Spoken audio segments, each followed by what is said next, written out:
Agora chegou aquele momento em que a gente vai saber tudo o que aconteceu durante o final de semana no mundo dos esportes. Roda a camisa 8.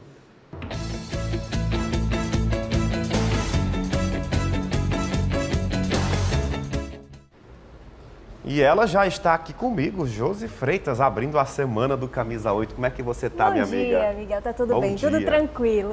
Tá tudo dominado? Tudo tranquilo, Ou tudo dominado. quase tudo dominado, né, minha irmã? Tem torcedor que não tá muito dominado, não. Eu acho que pro Ceará tá tudo dominado, mas pro Leão do Pici não tem nada dominado. E me conta aí. Bora lá, bora começar falando sobre a equipe do Fortaleza, que teve um tabu, basicamente, estava todo mundo ali falando sobre um tabu que poderia ser quebrado e não foi. São 12 jogos sem vencer a equipe do Vasco lá em São Januário, viu? A gente tem imagens de tudo que aconteceu no jogo, a gente vai perceber aí, mas basicamente foi um 3-0. E, Miguel, para quem acompanhou o jogo, até mesmo quem não acompanhou, o grande problema foi, os gols aconteceram bem no começo da partida. O primeiro gol da equipe do Vasco aconteceu, acho que aos 3 minutos. Então, aquela questão você entra em campo estudando o adversário, a gente fala ali que até os 10 primeiros minutos a gente estuda o adversário. Não deu nem tempo para jogar, né? E aí, no segundo tempo também, o segundo gol do Vasco aconteceu também com 2, 3 minutos de partida. Então, se o Vojvoda tinha conversado ali com os próprios jogadores naquele intervalo para ver se mudava alguma coisa, não deu resultado. E aí, 2-0 no placar, fica difícil para a equipe do Fortaleza reverter o resultado.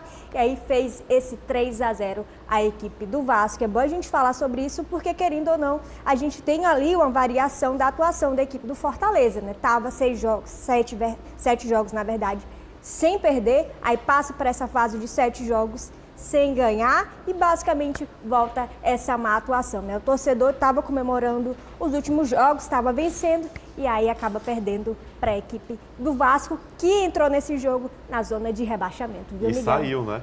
E saiu. Foi um presente para o Vasco da Gama. Gostou demais o torcedor.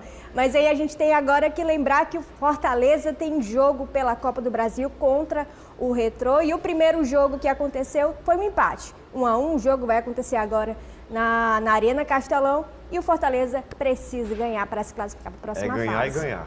Só o que interessa é basicamente a vitória, viu? Lembrando também, da mesma forma que o Fortaleza tem confronto pela Copa do Brasil, o Ceará também tem. E é um confronto dificílimo contra a equipe do Palmeiras. E quem vai dar mais informações é o Luan Paiva.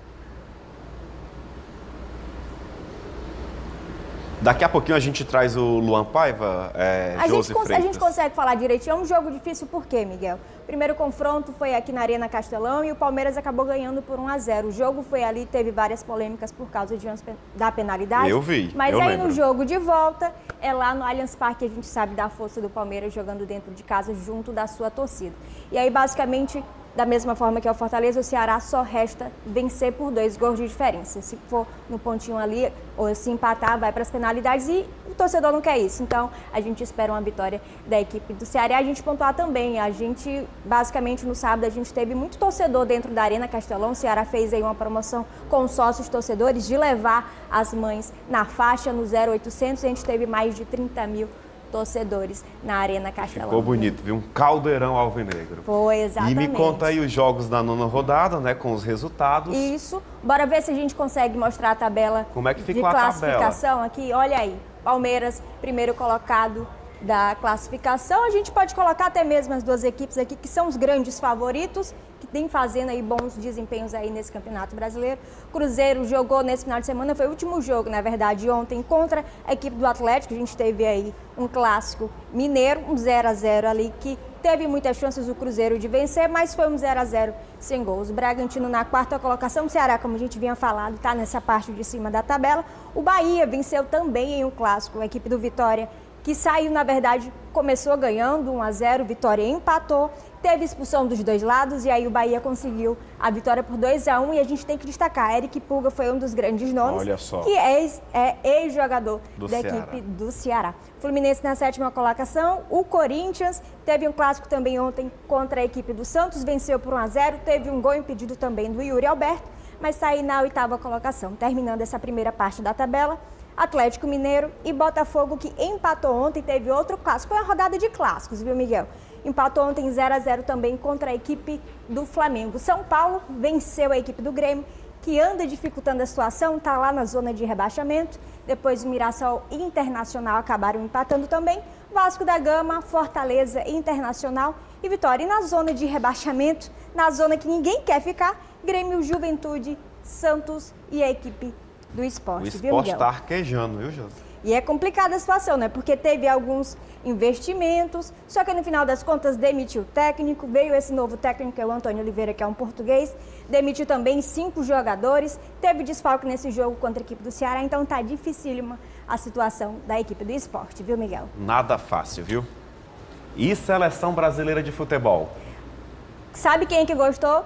Neymarzetes, viu? Olha, tá feliz da vida porque a gente já tem uma pré-lista de convocação da seleção brasileira, mas essa lista, na verdade, só vai ser oficializada no dia 26 pelo próprio técnico da seleção brasileira. A gente está vendo imagens aí de Carlos Ancelotti, que fez essa pré-lista, e tá o Neymar, tá? O torcedor, quem gosta do Neymar, tá feliz. Aí eu vou deixar essa bronca para ti, Miguel. Eu quero saber, você acha que nessa situação que o Neymar nem vem jogando na equipe do Santos, ainda está se recuperando de lesão, você acha que ele tem espaço ainda na seleção brasileira? Eu acho que sim, até pelo apelo comercial que o Neymar tem, pelo nome que ele tem no mercado da bola. Sim. Pode nem jogar muito, porque não pode levar um vento que o homem cai, né? Se contorce logo.